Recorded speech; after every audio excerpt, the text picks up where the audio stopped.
नमस्कार, मैं प्रांशी राठौर और आप देख रही हैं नेक्स्ट 9 न्यूज। समाजवादी पार्टी के संरक्षक और दिग्गज नेता मुलायम सिंह यादव जी के गुजर जाने के बाद अब परिवार में जहां एक तरफ गमगीन माहौल देखने को मिल रहा है, वहीं दूसरी ही तरफ सियासी समीकरण कई बड़े पैमानों पर बनती हुई दिखाई दे रहे हैं। दरअसल सपा संरक्षक मुलायम सिंह यादव जी के गुजर जाने के बाद मैनपुरी सीट पर सियासत तेज हो चुकी है। ये सीट अब खाली हो चुकी है और अब इस सीट पर चुनाव होने को जा रहे हैं। लोकसभा उपचुनाव न सिर्फ मैनपुरी सीट पर हैं, बल्कि विधानसभा चुनाव भी है 2 सीटों पर, रामपुर और खतौली पर, और तीनों ही सीटों पर 5 दिसंबर के दिन मतदान होंगे। 8 दिसंबर के दिन नतीजे सामने आएंगे और इन तीनों ही सीट पर अब तगड़ी भिड़ंत देखने को मिल रही है सपा और बीजेपी के बीच। जी हां, भारतीय जनता पार्टी ने दावा कर दिया है कि इस बार तीनों ही सीटों पर कमल ही खिलेगा।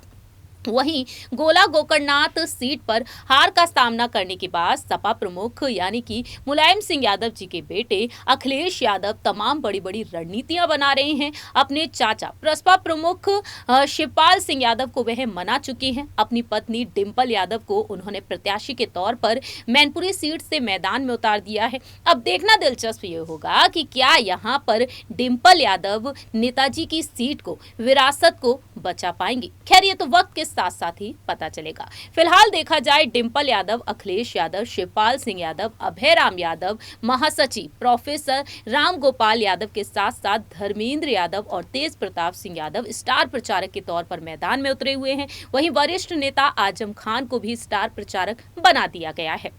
लेकिन इसी बीच यहाँ पर नदारत है छोटी बहू यानी कि अपर्णा बिष्ट यादव। मुलायम सिंह यादव की छोटी बहू अपर्णा बिष्ट यादव ने सभी को चौंका दिया जब वह इसी साल 2022 में हुए यूपी के विधानसभा चुनाव के दौरान भारतीय जनता पार्टी में शामिल हुई। भारतीय जनता पार्टी में अपर्णा बिष्ट यादव को अब तक कोई बड़ा पद नहीं दिया गया है, न ही योगी कैबिनेट में उन्हें शामिल किया गया, न ही आजमगढ़ के चुनाव में उन्हें टिकट दिया गया और न ही मैनपुरी सीट को लेकर जो कयास लगाए जा रहे थे, मैनपुरी सीट पर भी वह आगे नहीं आई है, क्योंकि दावा यह रहा है कि परिवार के खिलाफ वह नहीं उतर सकती हैं। वहीं दूसरी ही तरफ अब दावा किया जा रहा है कि नगर निकाय चुनाव जो अब यूपी में होने को जा रहे हैं, लखनऊ में मेयर पद के लिए प्रत्याशी के तौर पर उन्हें उतारा जा सकता है। लेकिन इसी बीच तमाम बड़े खुलासे हो रहे हैं। एक बार फिर से हम बात करेंगे अपर्णा बिष्ट यादव की पुराने इंटरव्यूज के बारे में।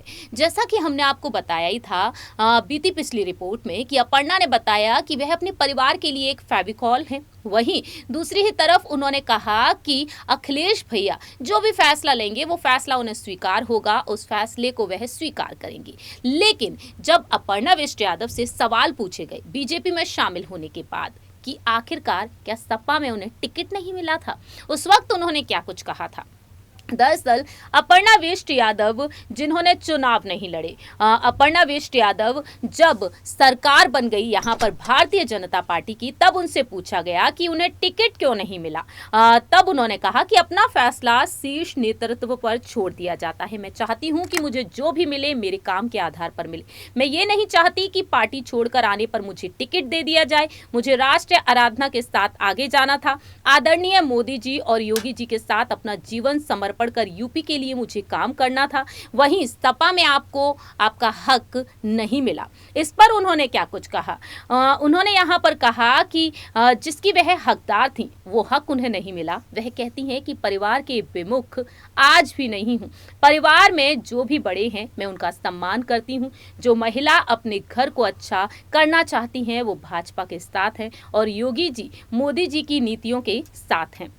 इस तरह से अपर्णा बिष्ट यादव ने अपनी बात रखी और बीजेपी में शामिल होने के फैसले पर अपर्णा ने कहा कि मैं एक महिला हूं, स्वतंत्र हूं। हमारा देश एक लोकतांत्रिक देश है, हम सभी के फंडामेंटल राइट्स हैं, तो मुझे नहीं लगता कि मुझे किसी से आज्ञा लेने की आवश्यकता थी। अब सब लोग मेरे साथ ही हैं।